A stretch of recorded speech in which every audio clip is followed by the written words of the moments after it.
Good morning and welcome, one and all, to Cardigan Mountain School's 74th commencement exercises. It's a beautiful day in New Hampshire, and I hope it is wherever you are. All participating in this ceremony have likely heard that quote, "It's a beautiful day in New Hampshire," several times before. It was coined by longtime headmaster Norm Wakely. He had a way of seeing the beauty in every day, especially on the campus of our beloved Cardigan Mountain School. As I reflect on that exclamation, however, I think of several things. First, having lived much of my life in the Granite State, I know, and I'm not alone, that the weather in this region changes with alarming frequency. The old adage, if you don't like the weather in New England, just wait a minute, certainly applies, way more often than not. Sometimes November feels like June, and April feels like February, especially right when we're about to get ready to get onto our fields and play. But "It's a beautiful day in New Hampshire" is not a weather report. I believe it is a conscious outlook on life, a state of mind. Its lineage derives from the flinty, unyielding, and often stubborn toughness of the people in this region, mirroring the rocky and hard-scrabble land we inhabit. Farmers in New England and in New Hampshire didn't give up when they found big rocks populating their soil. They just built lots of stone walls. Likewise, Cardigan boys don't choose to only plunge into Canaan Street Lake on sunny and warm mornings in the spring. They go rain or shine, snow and wind, through storm or weather fair. You see, "It's a beautiful day in New Hampshire" suggests that no matter the weather on the outside, inside all of us resides the commitment and drive, as well as the warmth and sunshine of love and affection for one another, our community, and our school. That devotion is earned, especially for those ninth grade boys and their families for whom this day represents an unanticipated and unusual transition. Your feelings of pride, disappointment, joy, nervousness, loss, and possibility are perhaps more pronounced than they would likely be were we all sitting under the tent together. It is, therefore, altogether fitting for me to say to you, wherever you are, and with that qualification, it is indeed a beautiful day in New Hampshire and at Cardigan Mountain School. Typically, folks travel from near and far, from just up the street to all corners of the globe to be here today. Parents, grandparents, and siblings of our graduates, alumni, trustees, and so many more friends of Cardigan. I want all of us to know, as we experience this ceremony today, that those people are here with us, all of them. Because, like the "beautiful day in New Hampshire" phrase, the meaning of this day goes well beyond the handshakes and hugs. We are all here to salute the growth and accomplishment of you, our treasured boys, as you take an important step in your lives. We are alone in this together. And I know I speak for all the families and friends when I say that we wouldn't miss this for the world. Even though you are all experiencing this in different places and separated from one another, I know that you have all earned the bond of brotherhood that cannot be eclipsed by the typical forces of nature.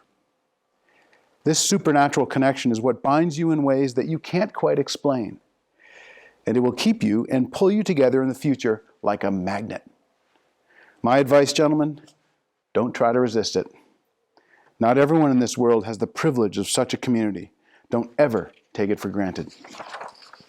To the young men of the class of 2020, I offer my heartfelt and sincere congratulations and thanks.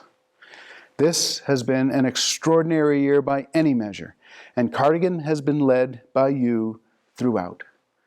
From the sneaker game on the first day of drop-off until this day, whatever has come your way, and there has been a lot, you have adapted yourselves to the uniqueness of the opportunities and challenges and have led with empathy, compassion, and a deep and abiding love for each other and for this fortunate community. Your example of honest and thoughtful leadership and your clear commitment to making Cardigan a better school have been noticed and will be the topic of conversations here for a very long time. I can't thank you enough for leading us all. Whether you were here for 1 year or 4, you have both contributed to and benefited from Cardigan in myriad ways. You arrived as athletes and became artists. You were a math whiz who learned the beauty of expressing yourself creatively in writing. You are a future NHL hockey player who discovered the hard and valuable lessons of being a role player on the JV soccer team in the fall. You drove up from Melrose, Massachusetts, and met your roommate from Bangkok, Thailand. In very little time, you discovered that you had and have way more that connects you than divides or separates you. You have blossomed academically and especially intellectually. In every way, you have learned that your universe is more complicated, yet in some ways simpler than you might have thought. You've learned how to better manage your time, organize yourselves and your work, and achieve your best in classes. You've also learned the value of curiosity and inventiveness. As evidenced this spring, your capacity to overcome obstacles and thrive has seen accelerated growth. We can all see that you have physically developed into sturdier young men. What is harder to notice is your maturation and the priceless development of your character.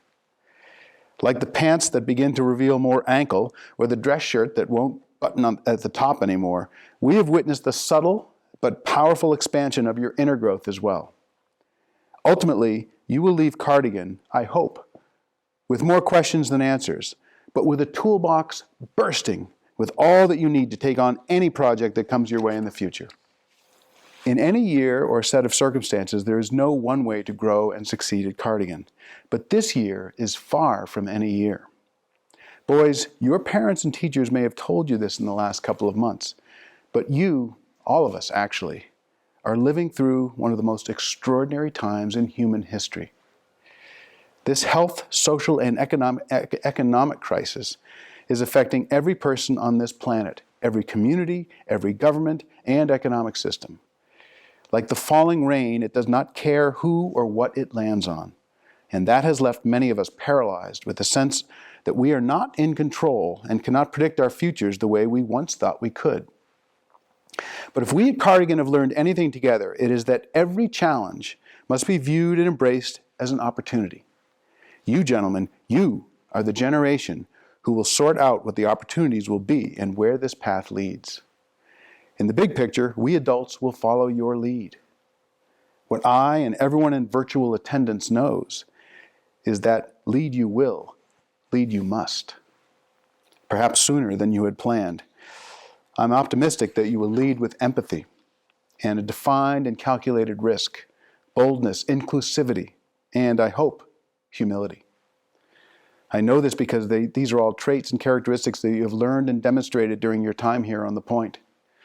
They will serve you well. They will serve all of us well. This year, I have marveled at the enterprise of so many of you with such unique ambitions. Our year has been made up of countless moments, the personal, quiet moments and the public, noisy ones. You'll take them all with you when you leave Cardigan, but they'll also remain here. They will always be here, waiting for you to return, and return you will.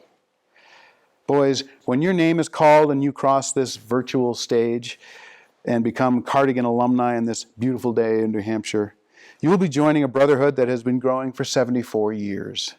Your brothers, both present and past, are here with you now, in this moment. They've been here all along, and they will be with you forever, through storm or weather fair. Thank you, and again, welcome one and all.